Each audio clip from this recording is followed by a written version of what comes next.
సరేనమ్మా, మీకు ఇష్టం లేకపోతే పెళ్ళే మానేస్తాను. ఆ జన్మాంతం కన్యగానే ఉంటా. పారు, కన్యగానే ఉండిపోతావా? అంత నిగ్రహం ఉన్నదానికి ప్రేమలు పెటాకులు ఎందుకే? అమ్మా, నీ కళ్ళు మూసుకుపోయాయిగా, చాలు. మా కళ్ళు కూడా ముయ్యాలనే? కాదు, నేనే చెప్దాం అనుకున్నాను. కానీ నా దురదృష్టం అడ్డుపడి ముందే మీకు తెలిసింది. ఎంతకు తెగించావే? సీతా సావిత్రిలాగా పతివ్రతం అవుతావనుకున్నాను, వాళ్ళలాగా ఆదర్శవతి అవుతావనుకున్నాను. పార్వతి పేరు పెట్టుకున్నాను, నా ఆశలన్నీ నాశనం చేశావు. నేనేం చేశానమ్మా? ప్రేమించిన వాడినే పెళ్లాడతానన్నాను, వాళ్ళు అదే చేశారు. సావిత్రి తను ప్రేమిస్తున్నది దరిద్రుండని, అర్ధాయునని తెలిసి కూడా సత్యవంతునే వరించింది. తల్లిదండ్రులు కాదన్నా పార్వతీశ్వరుణ్ణే పెళ్లాడింది. వాళ్ళు దేవతలు, మనం మానవులు. కాదు, దానవులు. కనుకనే ప్రేమలున్న చోట పెళ్లిళ్ళుకో. కానీ నేను మాత్రం ఒకరిని ప్రేమిస్తూ ఇంకొకరితో కాపురం చేయబో. అవునా? అయితే వారితోనే పెళ్ళవుతుంది. లేదా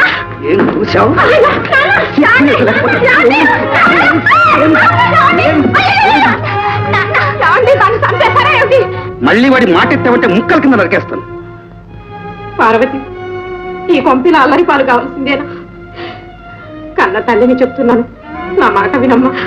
ఇక అతన్ని మర్చిపో. అలాగేనమ్మా, మర్చిపోవడానికే ప్రయత్నిస్తాను. సాధ్యం కాకపోతే చచ్చిన పోతాను. చంపేస్తాను. చంపండి నాన్న. మనసును చంపటం కంటే మనిషిని చంపటం చాలా తేలిక. ప్రాణం పోతే మళ్ళీ రాదు, కానీ మనసు మార్చుకోవటం మన చేతుల్లో ఉంది. అంత తేలిక కాదమ్మా. మనసే కాదు, మనిషిని కూడా ఆయన దాన్ని.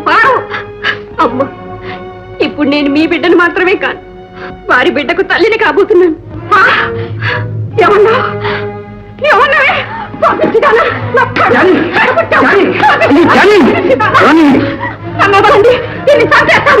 పుట్టినప్పుడే చచ్చి దొరుకుంటాను.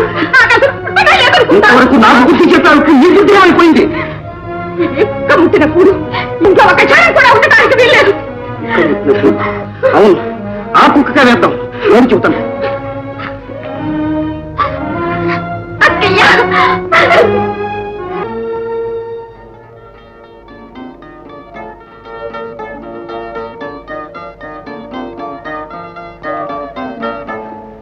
మా తప్పులు క్షమించి మమ్మల్ని ఆశీర్వదించండి. ఏమని ఆశీర్వదించేది?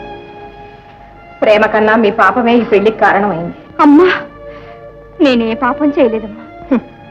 నీలాంటి బిడ్డని గని తల్లి పడే బాధ ఏమిటో తల్లివి కాబోయే నీకు త్వరలోనే తెలుస్తుంది. పొట్టిదేనమ్మా, నేను తల్లిని కావటం లేదు. నీ కడుపును పుట్టిన బిడ్డ అలా ఎన్నటికీ చేయదమ్మా. నిజమేనమ్మా, నీ పాదాల సాక్షిగా చెప్తున్నాను. పార్వతి, ఆనాడు ఆవేశంలో నేను మీ బిడ్డను మాత్రమే కాను, వారి భార్యను, వారి బిడ్డకు తల్లిని కాబోతున్నాను అన్నాను. దాన్ని మీరు అపార్థం చేసుకున్నారు. అప్పటికి నాకు అదే వరంలా అనిపించింది. నేను కాదనలేదు, కానీ ఇప్పుడు నిజమే చెప్తున్నానమ్మా. పార్వతి అమ్మా, నిన్న అపార్థం చేసుకుని అవమానించాను. కన్న తల్లిలాగాక కటికి రాక్షసిలా ప్రవర్తించానమ్మా. ఏమండి? మోసం, తగ నా దగ్గర అబద్ధం చెప్పింది, నన్నే మోసం చేసింది. కన్న కూతురు నన్ను మోసం చేసింది. పోండి ఇక్కడి నుంచి. ఇంకా నిలబడతావే కదా అన్నట్టు. నాన్నట నాన్న చిక్కు లేకపోతే సార్.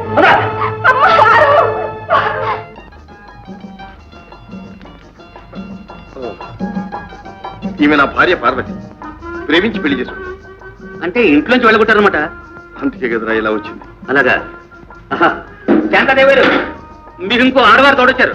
ఇంకో కప్పు కాఫీ పెట్టండి. మన శంకరం భార్య. రండమ్మా చెల్లమ్మ, కూర్చో. సరేగా నువ్వేం చేస్తున్నావురా? నేనా? స్వరాజ్యం వచ్చేదాకా స్వరాజ్యం స్వరాజ్యం అంటే తిరిగివానా? అవును. స్వరాజ్యం వచ్చాక సురాజ్యం సురాజ్యం అంటే తిరుగుతున్నాను. అంటే మంచి రాజ్యం కోసం పాటు పడుతున్నాడు అన్నమాట. తిరిగే కాదు, తిట్టే నూరు ఊరుకదుగా. మరి గుడ్ గుడ్ గుడ్. చెప్తున్నారా? నేనా ఇప్పుడు చేసింది ఇది. ఇక మా ఇద్దరు పొట్టలు గడవడానికి ఏదైనా ఉద్యోగం కోసం వెతుకుతున్నాం. అది ఇకనే మేము వెళ్ళమని దాకా వెళ్ళడానికి లేదు. అరే, నేను చెప్పేది వినరా? మేము ఇక్కడికి వచ్చింది బయటికి వెళ్ళటానికి కాదు, ఇక్కడే ఉండిపోవడానికి. అవునా పార్వతి? పార్వతి శంకరం మూడు దగ్గర పెళ్ళం మంచి జంట. ఇప్పుడే వస్తున్నానండి. చూసావా, ఒక్క క్షణం అక్కడ కూర్చో.